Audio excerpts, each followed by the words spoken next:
बिस्मिल्लाहिर्रहमानिर्रहीम। आज हम चैप्टर नंबर 3 स्टार्ट कर रहे हैं, दी सेल। चैप्टर नंबर 2 हमारा मुकम्मल हो चुका है, तो इसका अब हम इंट्रो कर लेते हैं कि सेल है क्या। तो जो सेल है वो बेसिक यूनिट है, is the basic unit of life. हर एक चीज की बेस होती है, तो जो लाइफ की जो बेस है या फिर जो बेसिक यूनिट है वो क्या है, वो सेल है। ठीक हो गया। अब जो जैसे कि ना आप मिसाल ले लें, बिल्डिंग ब्लॉक्स ऑफ हाउस को अगर हम देखें ना, हाउस को या बिल्डिंग्स को, उनका जो बिल्डिंग ब्लॉक है, बिल्डिंग ब्लॉक जो है वो हमारे पास ब्रिक्स हैं। ठीक है, ईंटें। ईंटें क्या है, बिल्डिंग ब्लॉक है किसके लिए, हाउस के लिए। सेम चीज इधर ऑर्गेनिज्म के लिए है कि ऑर्गेनिज्म के लिए जो बिल्डिंग ब्लॉक है वो सेल है। बिल्डिंग ब्लॉक क्या है, सेल। सेल है बिल्डिंग ब्लॉक किसके लिए, ऑर्गेनिज्म के लिए। ऑर्गेनिज्म में आप इंक्लूड कर लें प्लांट, एनिमल, ह्यूमन। इसी बात को ना ज्यादा एक्सप्लेन किया गया है कि जितने भी मतलब जितने भी लिविंग ऑर्गेनिज्म हैं, ठीक हो गया, वो सेल से बने हुए हैं। यानी आप स्मॉलेस्ट से स्मॉलेस्ट अगर कोई लिविंग ऑर्गेनिज्म पाया जा रहा है या बड़ा सा बड़ा लिविंग ऑर्गेनिज्म पाया जा रहा है, वो हर चीज जो भी चीज है वो सेल से बनी हुई है। ठीक है, स्मॉल से स्मॉल अगर एवरी, यहाँ पे हम मतलब इसी जुमले को ना एक्सप्लेन किया गया, एक्सपेंड किया गया, वो क्या कि every living organism, every living organism, ठीक हो गया, चाहे वो स्मॉलेस्ट है, स्मॉलेस्ट यानी जैसे कि आप मिसाल ले लें बैक्टीरियम, चाहे वो फिर बड़ा है लाइक अ वेव। ठीक है, चाहे स्मॉलेस्ट है चाहे बड़ा है, वो भी सेल से ही बना हुआ है। उन्होंने आपको इस मतलब यही इसी जुमले को मजीद एक्सपेंड किया कि जो भी चीज है वो हर चीज सेल से बनी हुई है। अब जो सेल है ना, वो होता मोस्टली जो सेल्स होते हैं ना वो छोटे होते हैं, वो हम अपनी इस नेकेड आई के जरिए नहीं देख सकते। नेकेड आई यानी आम आंख के जरिए नहीं देख सकते।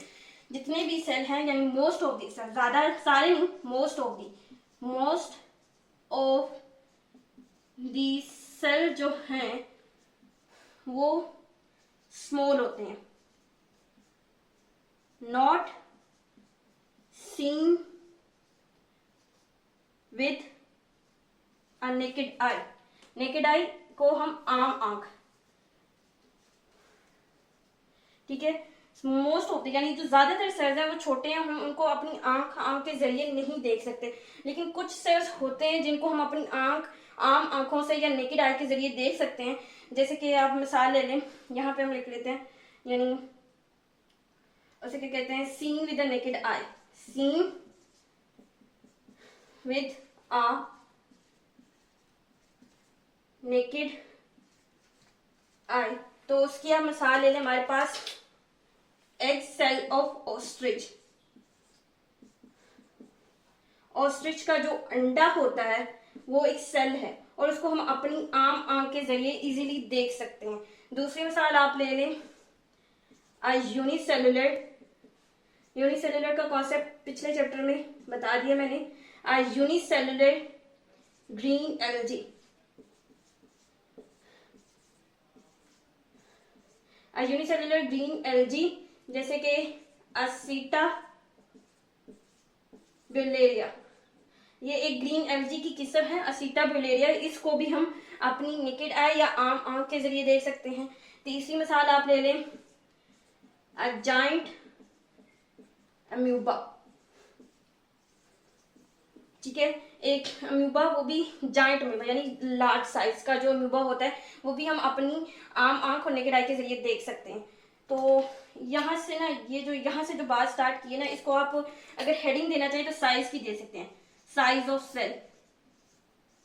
ठीक है, या फिर आपसे सवाल किया जा सकता है write about the size of cell, तो आपने ये सारी बात लिख देनी है उसमें। अब आपने ना एक जुमला सुना होगा कि यार इसने बात मुख्तसर की है लेकिन जामे की है, यानी छोटी सी बात थी लेकिन इसमें ना यानी गहरी बात की है। या फिर आप इंग्लिश में पढ़ते हैं फ्रेजेस, दो तीन जुमलों पे होते हैं लेकिन उसके अंदर मीनिंग बहुत ज्यादा होते हैं। सेम इधर थोड़ा बहुत सीन है कि जो सेल है ना वो साइज में तो छोटा है, सेल जो है वो साइज में स्मॉल है, ठीक हो गया, लेकिन इसके अंदर कॉम्प्लेक्सिटी पाई जाती है। कॉम्प्लेक्सिटी या कॉम्प्लेक्स स्ट्रक्चर कह सकते हैं आप, पाया जाता है। ठीक है, सेम जैसे मैंने अभी कहा फ्रेजेस होते हैं छोटे, 2 या 3 पे होते हैं लेकिन उसके अंदर मायने बहुत बड़ा होता है। सेम इधर है कि साइज बहुत छोटा और इवन कि इतना छोटा है कि हमें लाइट माइक्रोस्कोप के जरिए देखना पड़ता है, इलेक्ट्रॉन माइक्रोस्कोप के जरिए देखना पड़ता है, लेकिन इसका जो स्ट्रक्चर है ना वो बहुत ही कॉम्प्लेक्स है। क्यों है? क्योंकि इसके अंदर छोटे छोटे टिनी लाइक स्ट्रक्चर्स पाए जाते हैं जो हम आगे मतलब आगे डिस्कस करेंगे। ठीक हो गया, तो ये कॉम्प्लेक्स स्ट्रक्चर है। अब जो सेल है वो फंक्शन परफॉर्म करता है, cell function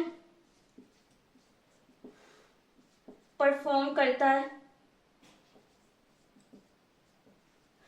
to alive the living organism, living organism को अलाइव रखने के लिए, अलाइव यानी जिंदा रखने के लिए,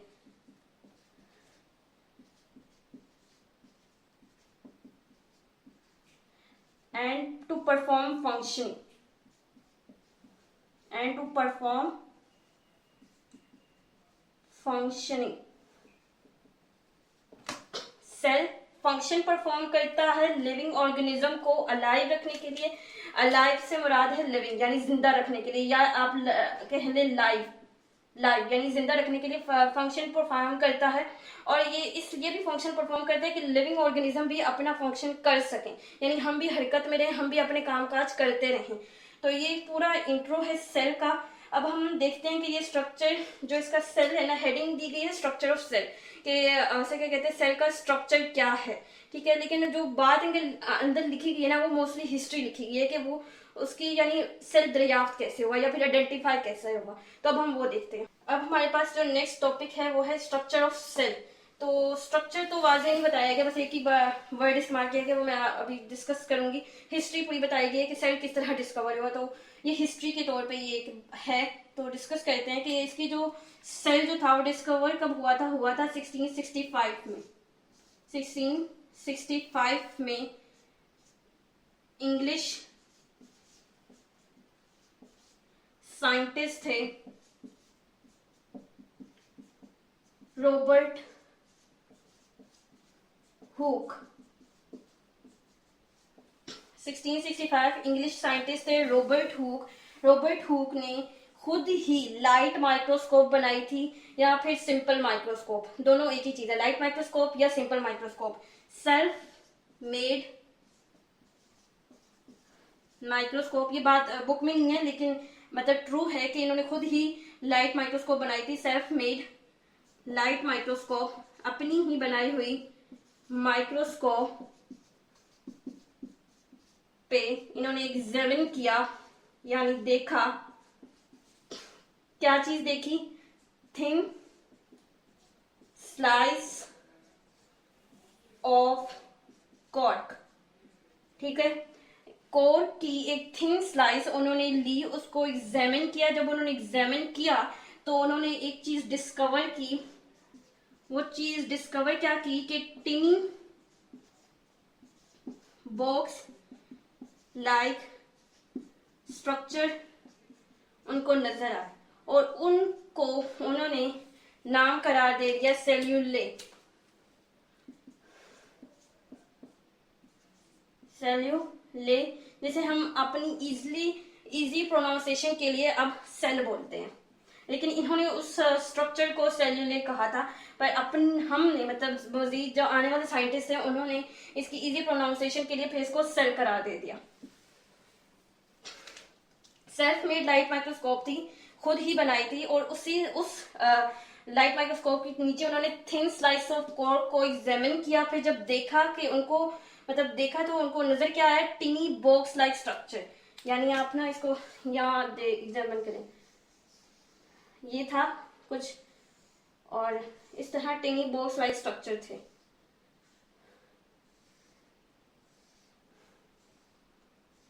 ये बड़े बड़े बनाए हैं ताकि आप इजीली देख सकें। ये अब जो टिनी बॉक्स लाइक स्ट्रक्चर है ना, सिर्फ एक बॉक्स, इस एक बॉक्स को इन्होंने सेल करा दिया था।